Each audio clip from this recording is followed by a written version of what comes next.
اعوذ باللہ من الشیطان الرجیم بسم اللہ الرحمن الرحیم۔ بچوں کی اچھی تعلیم اور تربیت کے لیے احادیث مبارکہ کی تعلیم بہت ضروری ہے۔ آج کا جو موضوع ہے اسلام، ایمان اور حدیث۔ کل اسلام، ایمان اور احسان کے متعلق حدیث جبرائیل بیان کی تھی۔ آج اس کی تشریح میں حضرت مولانا محمد منظور نعمانی رحمہ اللہ فرماتے ہیں کہ اس حدیث میں سائل کے سوال کے جواب میں حضرت صلی اللہ علیہ وسلم نے 5 امور کا بیان فرمایا ہے: اسلام، دوسرے ایمان، تیسرے احسان، چوتھے قیامت کے متعلق انتباہ کہ اس کا وقت خاص اللہ کے سوا کسی کے علم میں نہیں، اور پانچویں قیامت سے پہلے ظاہر ہونے والی بعض علامات۔ ان 5 چیزوں کے متعلق جو کچھ اس حدیث میں بیان فرمایا ہے وہ تشریح طلب ہے۔ نمبر 1، اسلام۔ اسلام کے اصل معنی ہیں اپنے کو کسی کے سپرد کر دینا اور بالکل اسی کے تابع فرمان ہو جانا، اور اللہ کے بھیجے ہوئے اور اس کے رسولوں کے لائے ہوئے دین کا نام اسلام اس لیے ہے کہ اس میں بندہ اپنے آپ کو بالکل مولا کے سپرد کر دیتا ہے اور اس کی مکمل اطاعت کو اپنا دستور زندگی قرار دے لیتا ہے، اور یہی اصل حقیقت دین اسلام کی اور اسی کا مطالبہ ہے۔ ہم سے فرمایا گیا فَإِلَٰهُكُمْ إِلَٰهٌ وَاحِدٌ فَلَهُ أَسْلِمُوا، کہ تمہارا اللہ وہی الہ واحد ہے، لہذا تم اسی کے مسلم یعنی مطیع ہو جاؤ۔ اور اسلام کے متعلق فرمایا گیا ہے وَمَنْ أَحْسَنُ دِينًا مِمَّنْ أَسْلَمَ وَجْهَهُ لِلَّهِ، سورہ نساء میں ہے۔ اور اس سے بہتر کون ہو سکتا ہے جس نے اپنے کو خدا کے سپرد کر دیا اور وہ اسی طرح مسلم بندہ ہو گیا۔ اور اسی اسلام کے متعلق اعلان فرمایا گیا ہے وَمَن يَبْتَغِ غَيْرَ الْإِسْلَامِ دِينًا فَلَن يُقْبَلَ مِنْهُ وَهُوَ فِي الْآخِرَةِ مِنَ الْخَاسِرِينَ، سورہ آل عمران میں، جس کا ترجمہ ہے یعنی جس نے اسلام کے سوا کوئی اور دین اختیار کرنا چاہا تو وہ ہرگز قبول نہ ہوگا، اور وہ آدمی آخرت میں بڑے گھاٹے اور ٹوٹے والوں میں سے ہوگا۔ بہرحال اسلام کی اصل روح اور حقیقت یہی ہے کہ بندہ اپنے کو کلی طور پر اللہ کے سپرد کر دے اور ہر پہلو سے اس کا مطیع فرمان بن جائے۔ پھر انبیاء علیہ السلام کی لائی ہوئی شریعتوں میں اس اسلام کے لیے کچھ مخصوص ارکان بھی ہوتے ہیں جن کی حیثیت اس حقیقت اسلام کے پیکر محسوس کی سی ہوتی ہے، اور اس حقیقت کا نشو و نما اور اس کی تازگی بھی انہی سے ہوتی ہے، اور وہ صرف تعبدی امور ہوتے ہیں، اور ظاہری نظر انہی ارکان کے ذریعے فرق و امتیاز کرتی ہے ان لوگوں کے درمیان جنہوں نے اپنا دستور حیات اسلام کو بنایا ہے اور ان کے درمیان جنہوں نے نہیں بنایا۔ تو خاتم الانبیاء حضرت محمد مصطفیٰ صلی اللہ علیہ وآلہ وسلم کے ذریعے اللہ تعالیٰ کی طرف سے اسلام کا جو آخری اور مکمل دستور ہمارے پاس آیا ہے، اس میں توحید خداوندی اور رسالت محمدی کی شہادت، نماز، زکوٰۃ، روزہ اور حج بیت اللہ کو ارکان اسلام قرار دیا ہے، اور حج بیت اللہ کو ارکان اسلام قرار دیا گیا ہے۔ ایک دوسری حدیث میں وارد ہوا ہے بنی الاسلام علی خمس الی آخر، یعنی اسلام کی بنیاد ان 5 چیزوں پر ہے۔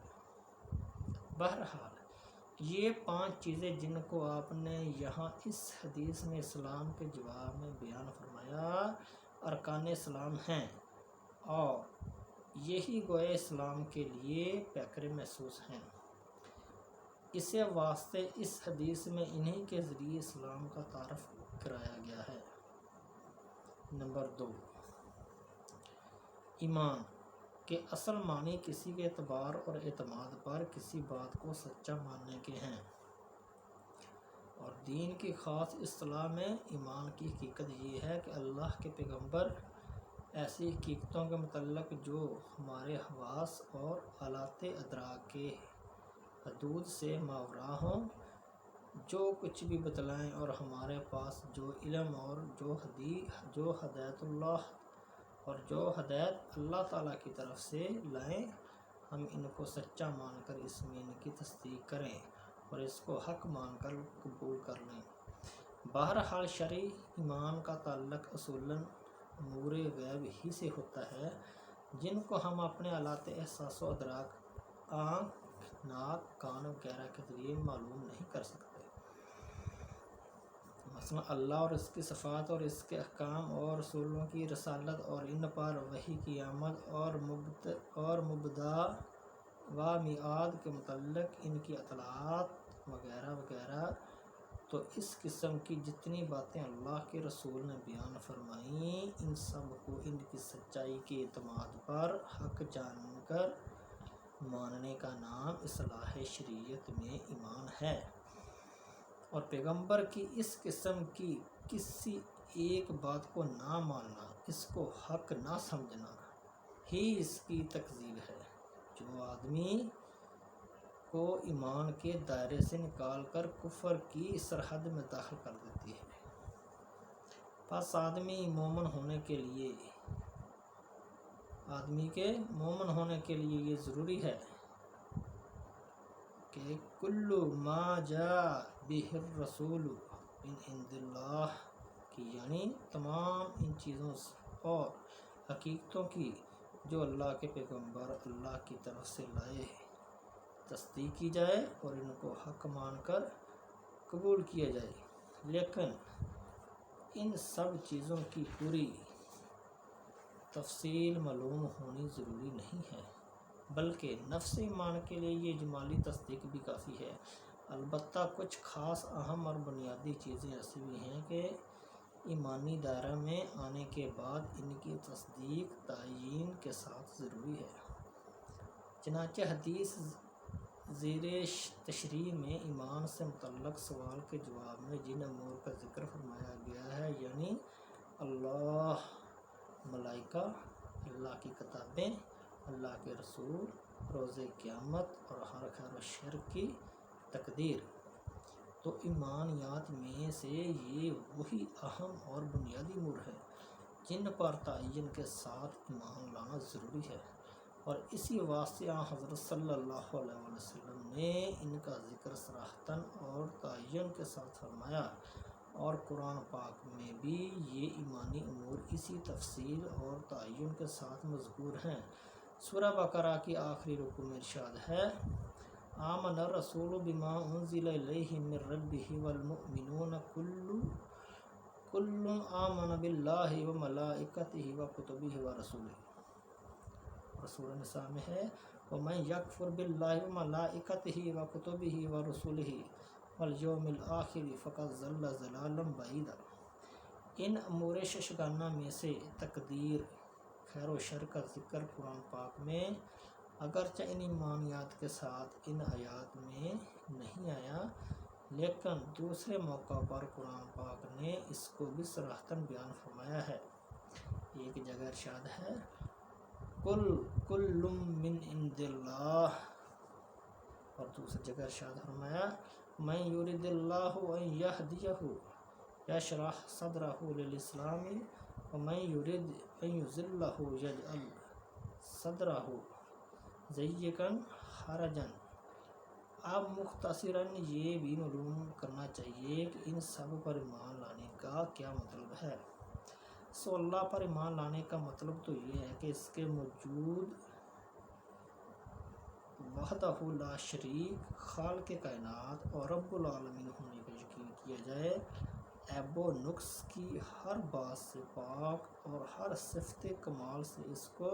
متصف سمجھا جائے۔ اور ملائکہ پر ایمان لانا یہ ہے کہ مخلوقات میں ایک مستقل نوع کی حیثیت سے ان کے وجود کو حق مانا جائے اور یقین کیا جائے کہ وہ اللہ کی ایک پاکیزہ اور محترم مخلوق ہے۔ بل عباد مکرمون، جس میں شر اور شرارت اور عصیان و بغاوت کا عنصر ہی نہیں، بلکہ ان کا کام صرف اللہ کی بندگی اور اطاعت ہے۔ لا یعصون اللہ ما امرہم ویفعلون ما یؤمرون، سورہ تحریم میں ان کے متعلق کام ہیں اور ان کی ڈیوٹیاں فرائض ہیں جن کو وہ خوبی سے انجام دیتے ہیں۔ اللہ تعالیٰ عمل کرنے کی توفیق عطا کرے اور دین کو سمجھنے کی توفیق عطا کرے۔ وآخر دعوانا ان الحمد للہ رب العالمین۔